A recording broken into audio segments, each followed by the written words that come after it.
Reuben was a tall man, well over 6 feet, with brown curly hair and deep-set blue eyes. Sunshine Boy was his nickname, and he hated it. So he tended to repress what the world called an irresistible smile. But he was a little too happy right now to put on his studious expression and try to look older than his 23 years.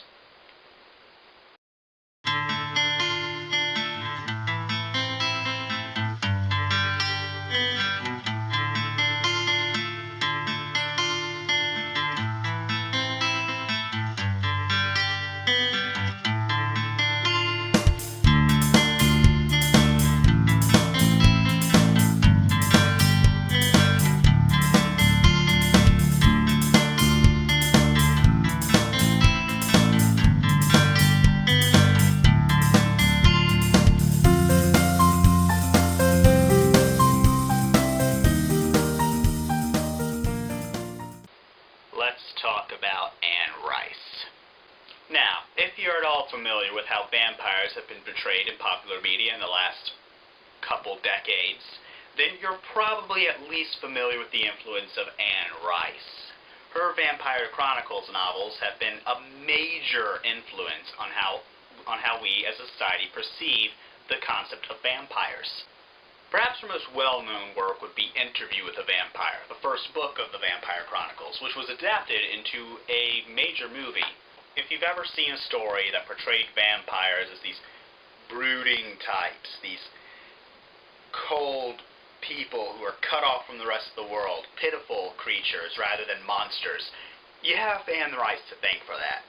Her work has influenced so many other pieces of vampire fiction, from World of Darkness to Buffy the Vampire Slayer to, of course, Twilight, and even to Castlevania, of all things, has shown some influence from her work. So it's fair to say that she's kind of a big deal. And I have a confession to make.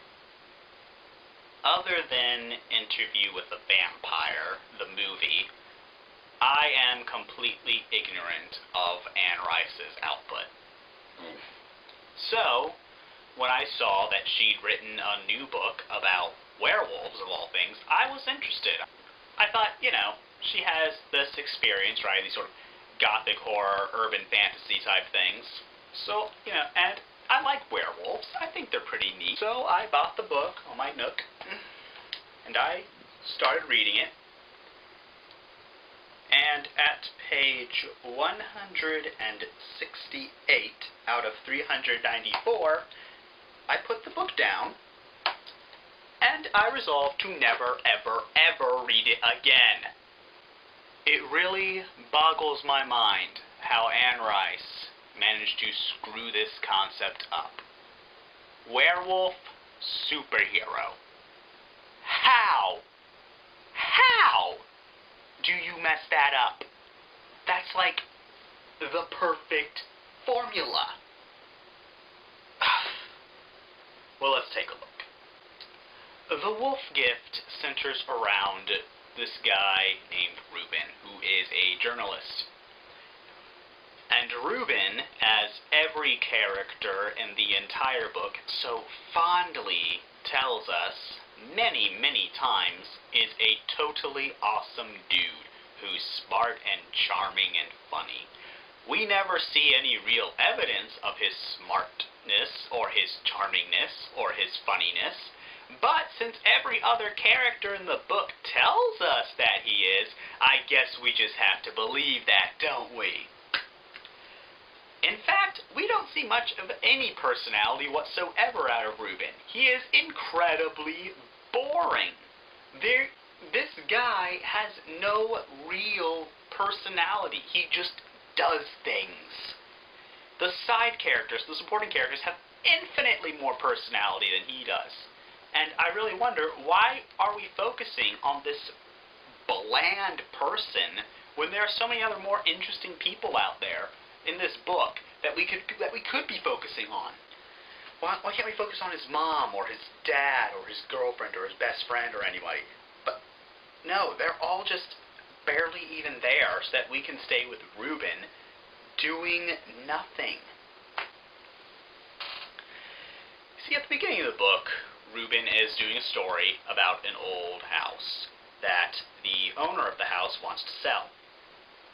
And after the obligatory sex scene, because why the hell not, our hero needs an obligatory sex scene with a random woman he just met, we get a scene in which some robbers break into the house, kill the owner, and nearly kill Reuben until they are suddenly torn apart by some unseen animal who bites Reuben on the head.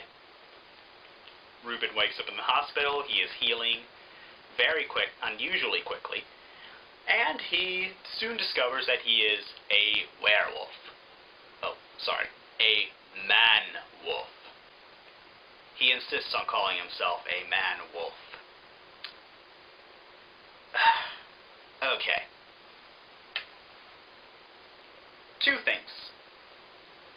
One, I can see where Anne Rice is coming from, using the term man-wolf instead of werewolf. After all, werewolf does literally translate into man-wolf. Werewolf! Bear Castle! But there's a reason that we use the untranslated phrase in English. It doesn't sound silly. Man-wolf is kinda hard to take seriously. Second, I'm pretty sure there's a minor Spider-Man character with that exact same name. In fact, I think that's even acknowledged in the book. Reuben is not an astronaut who was cursed to become a werewolf and fights Spider-Man, so why the hell should I care about him again? After Reuben becomes a werewolf, man-wolf, he ends up discovering that he can smell evil. Which is, I admit, is kind of an interesting concept. You know, having werewolves as these beings that can smell evil and just have this urge to go and stop this evil. It's actually really neat having, guardian werewolves. But the book never really does anything with this concept. I mean, yeah, he stops a few crimes, but there's no real draw. There's no real central conflict. He does sort of have this thing where he's investigating the history of the house and trying to figure out, if the werewolf has any connection to the family that used to own it. The werewolf that bit him. But it barely ever really comes up. It's mentioned sort of once every few chapters. Oh yeah, he's still investigating that. Meanwhile, he's going off and doing awesome werewolf things. You gotta love this guy. He's awesome! I mean, there are so many setups in this book that look like they're going to be major plot points, but then they're resolved really quickly. Like, early on, there's this entire school bus of kids that's abducted, and you think, oh man, this is going to be a major thing, but nope. Within a few chapters, Reuben has killed the kidnappers and saved the kids.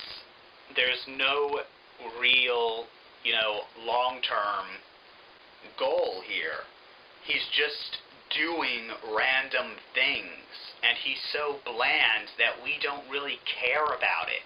He can't carry the story on his own. It needs a central conflict, and the book just doesn't have one. Well, maybe it does. Like I said, I stopped reading halfway through because I couldn't take it. But if you're going to wait until you're over halfway through the book in order to introduce a central conflict of some sort, then I'm sorry, you're doing it wrong. Of course, fighting crime isn't the only thing Reuben does. No. Clearly, what this book needed, aside from superhero werewolves and a central story of some sort, it needed kinky werewolf sex. Yeah. That happens. He's walking through the woods as a werewolf, in wolf form.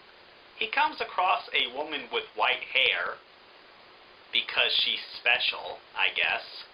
She's living alone, in the cabin, in the middle of the woods, at night, and she sees a werewolf walking towards her. So, what's her first reaction?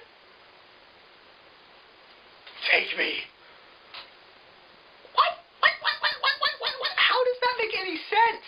It doesn't. I mean, she sees this monster walking towards her, and they basically just end up somehow in her bed. How does that work? That doesn't make any sense whatsoever. There's no reason for these characters to act this way other than that Anne Rice wants them to act this way. She's like a little girl with dolls who aren't even part of the same set, and like one's a cowboy and one's an astronaut, and she's like banging them together, making kissing noises. That's basically this book. So, to recap, The Wolf Gift is a dull book about a dull person who does random things regardless of logic. If that interests you, then go ahead, read the book. If you're a rabid Anne Rice fan, then go ahead, read the book.